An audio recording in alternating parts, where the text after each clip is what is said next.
Joining us now is former U.S. Ambassador to China and former Commerce Secretary under President Obama, Gary Locke. Ambassador, President Trump spoke about his phone call briefly with President Xi yesterday. Just take a listen to what he said. Yeah, we have the deal. I mean, we've had a deal. We announced the deal, and we'll be, I guess you could say, I wouldn't even say finalizing it up, Scott. I would say we have a deal, and we're going to just make sure that everybody understands what the deal is. Sounds a little nonchalant. What do you make of the tone there? Do you believe the White House is taking this seriously? Well, obviously, they're taking the conversation with President Xi Jinping very seriously, and we've got to get the trade talks back on track. Both sides are really reeling from not so much the tariffs, but all the countermeasures that have been aimed at each other. And American factories are in danger of shutting down because they don't have access to these rare earths, especially these rare earth magnets that are predominantly made and supplied by China. And these are magnets that are used in the steering systems, the brake systems, the engine systems of our automobiles, but also semiconductors, manufacturing robotics, and even our jet airplanes, military airplanes, and ballistic missiles. So we've got to figure this out. We've got to get this thing resolved as quickly as possible. The president kept saying that there's a deal. In fact, I counted it 4 times. He used that word deal in that very brief clip that we just showed. But is there actually a deal based on what we know? No, there's no deal because President Xi Jinping is not going to engage in deal making.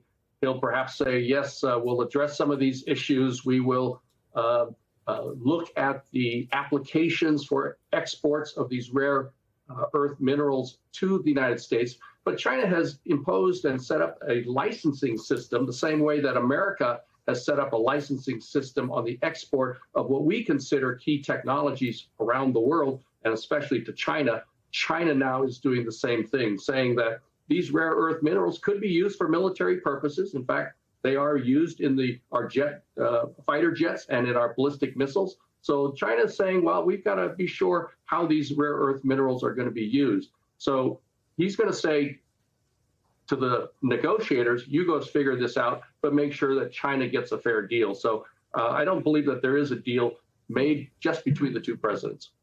Let's just say Trump's able to secure deals with every country in the world down the road here. Has the damage already been done for both big and small businesses? For example, a small business owner in Iowa. Well, it's awfully late, for instance, for many businesses to get the supplies that they need and the products they need for even the Christmas season. It's going to take a long time for those manufacturing facilities in China to ramp up. And of course, the shipping rates now have gone through the roof. Everybody will be trying to get their product into the United States, and that's going to create a lot of demand for ships, and they'll be able to charge a lot more. So prices are going up no matter what. And it's unfortunate. China says she brought up the issue of Taiwan with President Trump, saying that she emphasized, quote, that the U.S. must handle the Taiwan question with prudence. If you're the Taiwanese government, how are you reading that? That is something that the Chinese leaders will always bring up in every conversation, even among the top-level negotiators with our cabinet secretaries and certainly with the president. President Xi Jinping has to always mention Taiwan for his own domestic audience and to instill nationalism and to keep his population supportive of his policies. Do you have confidence that the Trump administration effectively won't get played by President Xi?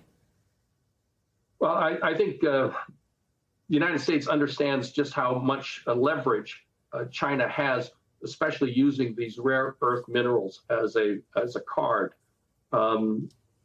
Many of our factories are looking at having to shut down production. In fact, Ford Motor Company temporarily shut down one of their production lines a few weeks ago because they ran out of these rare earth minerals, magnets that are used in their engines, their steering systems, their brake systems. And I think American industry and even our military are very concerned about the shortage of these highly specialized heat-resistant magnets that are used in so many high-end products.